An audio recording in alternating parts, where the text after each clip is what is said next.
Good evening friends. Gyanjyoti Digital class la সকলোকে স্বাগতম জনালো।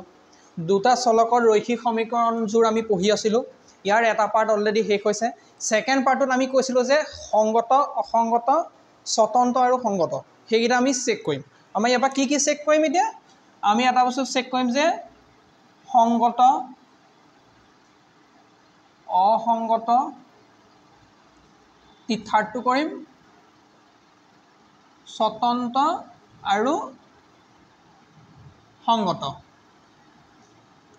এই তিনটা বস্তু আমি চেক কৰিম।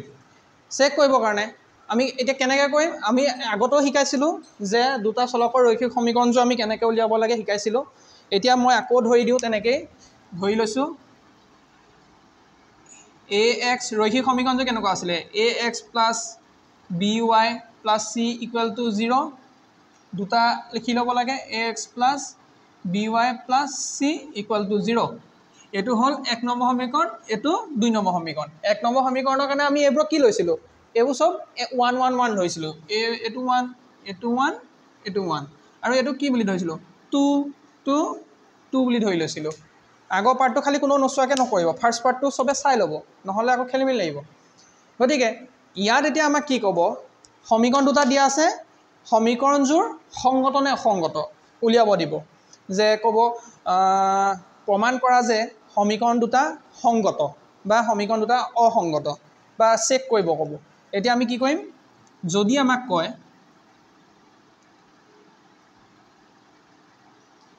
সমীকৰণযোৰ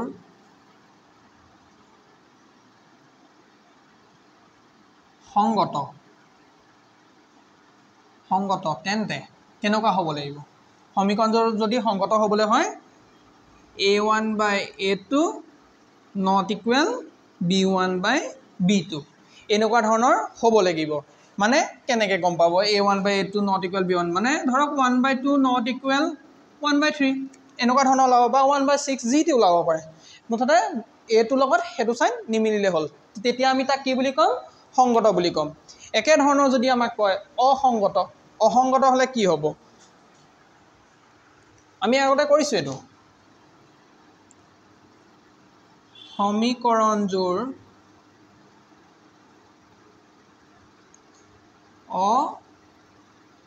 অসংগত তেন্তে কি হ'ব?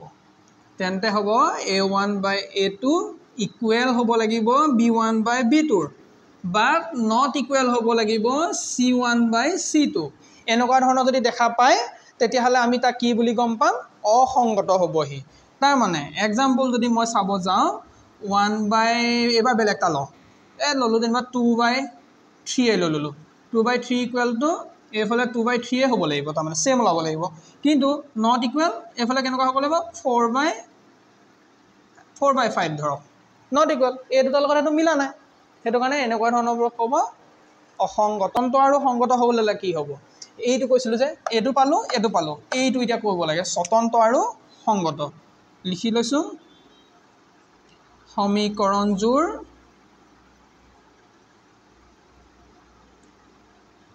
স্বতন্ত্ৰ আৰু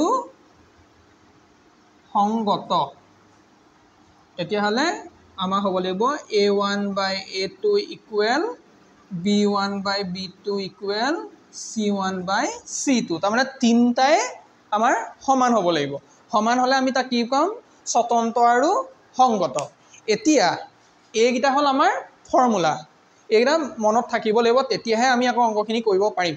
এতিয়া আমি এক্সাৰচাইজৰ দুটামান কৰি চাওঁ ইয়াক কোনটো লগত মিলে। প্ৰথম এক্সাৰচাইজৰ প্ৰথমটোৱে আমি লৈ লৈছোঁ, কিতাপৰ পৰা ল'ম, কিতাপটো আপোনালোকে চাই ল'ব। আমাক উলিয়াব কৈছে যে সমীকৰণযোৰটো সংগত নে অসংগত। মই চিম্পুলকৈ লিখি দিছোঁ, নিৰ্ণয় কৰা সমীকৰণযোৰ সংগত নে অসংগত এইটো আমাক নিৰ্ণয় কৰিব দিছে। আমি এক্সাৰচাইজ 3.2 হ'ব চাগে দেই, 3.2ৰ 3 নম্বৰ কুৱেশ্যনটো লৈ লৈছোঁ। 3.2ৰ 3 নম্বৰ কুৱেশ্যনৰ 1 নম্বৰটো লৈ লৈছোঁ। হেতুকে প্ৰমাণ কৰি দেখাম দুটা মান কৰিম thrice x plus twice y equal to 5 আৰু এটা সমীকৰণ দিছে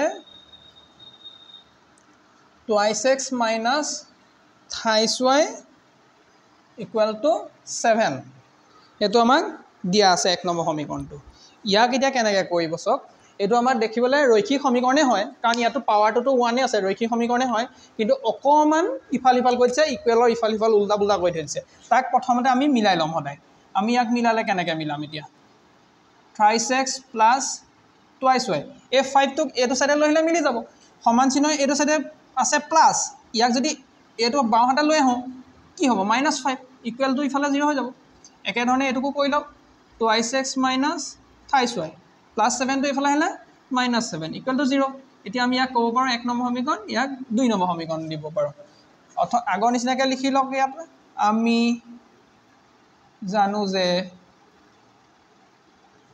জানো যে লিখিলে ইয়াৰ পৰা কেইটামান ভ্যালু পাব কিহৰ ভ্যালু পাব a1 ৰ পাব a2 ৰ পাব b1 ৰ পাব b2 ৰ পাব c1 ৰ পাব c2 ৰ পাব এইটা ভ্যালু পাব এইটা ভ্যালু দিয়া পাতি লওক a1 ৰ ভ্যালু কিমান 3 a2 ৰ ভ্যালু 2 ইয়াৰ ভ্যালু 2 ইয়াৰ ভ্যালু হল -3 ইয়াৰ ভ্যালু হ'ব -5 ইয়াৰ ভ্যালু -7 মই স্লোকে বুজোৱা নাই আৰু ফাস্ট গৈছো আৰু কাৰণ এইটা আপোনালোকে জানে গতিকে এতিয়া আমাৰ ইয়াত কি হৈছে যে সমীকৰণযোৰ সংগত নে অসংগত ঘপককেতো আপুনি দেখি কৈ দিব নহয় সংগত নে অসংগত গতিকে কি কৰিব এতিয়া বুলি কৈ লিখি লব এতিয়া প্ৰথম কাম কৰক a1 by a2 equal b1 by b2 equal c1 by c2 এনেকৈ লিখি লওক তাৰ পিছত লাগিলে সলনি কৰি ল'ব a1 ৰ মান কিমান আছে 3 আছে a2 মান 2 b1 ৰ মান কিমান আছে 2 আছে এটো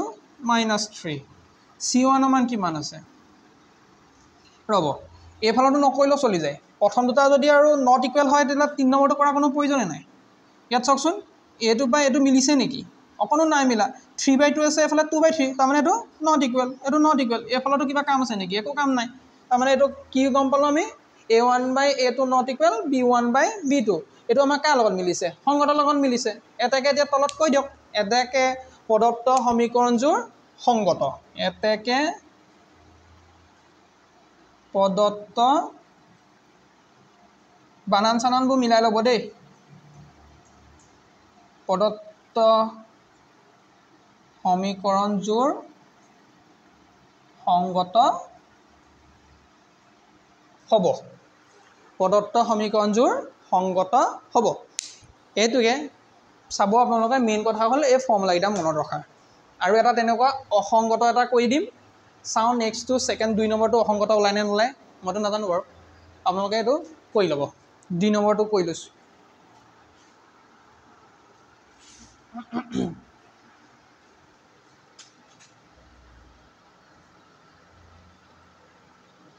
এইকিটা সলনি হ'ব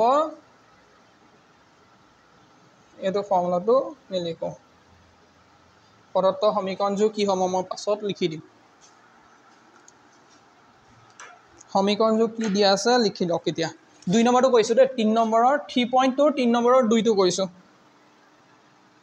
twice x minus thrice y equal to 8 এইবোৰ আপোনাক এনেকৈ যে দিছে যে কনফিউজন কৰিবৰ কাৰণে দিয়া আছে একো ভুল নাই মিলাই ললে হ'ল আৰু ইয়াক মিলাই লওক ধৰিব পাৰিলে আপুনি এনেকেও ধৰিব পাৰিব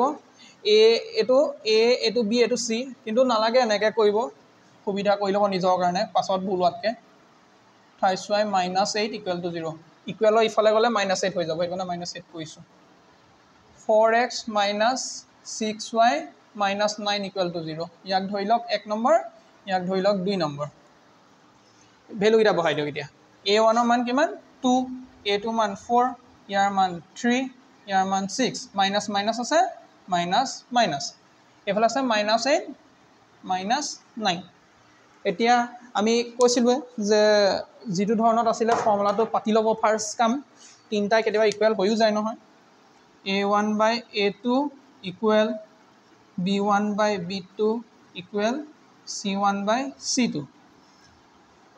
ইয়াত এতিয়া a1 ৰ মান কিমান আছে 2 আছে এটো মান 4 ইকুৱেল b1 ৰ মান কিমান -3 এটো -6 এফালে কিমান আছে -8 -9 মাইনাস মাইনাস মাইনাস মাইনাস 2 গুণ 2 2 গুণ 4 3 গুণ 3 3 গুণ 6 এফালেটো কাট না যায় তাৰমানে আমি কি গম পালো 1/2 ইকুৱেল 1/2 এফালেটো নট ইকুৱেল 8/9 এই দুটা মিলিছে এটো নাই মিলা তাৰমানে এটো নাই মিলা হয় না ওপৰলে কাটি কাটি গৈ থাকক তাৰমানে এটো নাই মিলা c1/c2 নাই মিলা তেতিয়া হলে আপোনালোকে চাওকচোন এটো কাৰ লগত মিলিছে সমীকৰণটো অসংগত গম পালো তেতিয়া হলে এটাকে লিখি দিয়ক যে এটাকে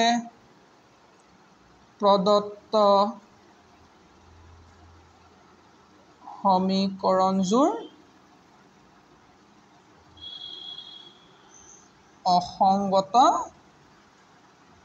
হ'ব আৰু আমাৰ এটা থাকি গল স্বতন্ত্ৰ আৰু সংগত হেতু আপোনালোকে নিজে কৰি পেলাব তাক বাকিটা কৰিব বাকিটা কৰিলে দেখা পাব কোনোবা তাতে a1 = b1 = c1 সৰি a1/a2 = b1/b2 = c1/c2 এই তিনটা সমান পাব তেতিয়া আপোনালোকে গম পাব যে হেতু আপোনাৰ স্বতন্ত্ৰ আৰু সংগত ধন্যবাদ এটো মই এখিনি কৰি দিলো আপোনালোকক বাকি আপোনালোকে এক্সাৰসাইজত যিখিনি আছে গোটেইখিনি প্ৰেক্টিছ কৰিব পাৰিব এখিনি ইমান টান নাই ইমান হেৰি নাই কিবা যদি প্ৰবলেম থাকে আপোনালোকে মোক মেছেজ কৰি দিব বা কমেন্ট এটা কৰি দিব মই গম পাম বা মোৰ নম্বৰ আছে তাতে দিয়া থাকে তলতে আপোনালোকে ফোনো কৰিব পাৰে জনাব ধন্যবাদ থ্যাংক ইউ বাই বাই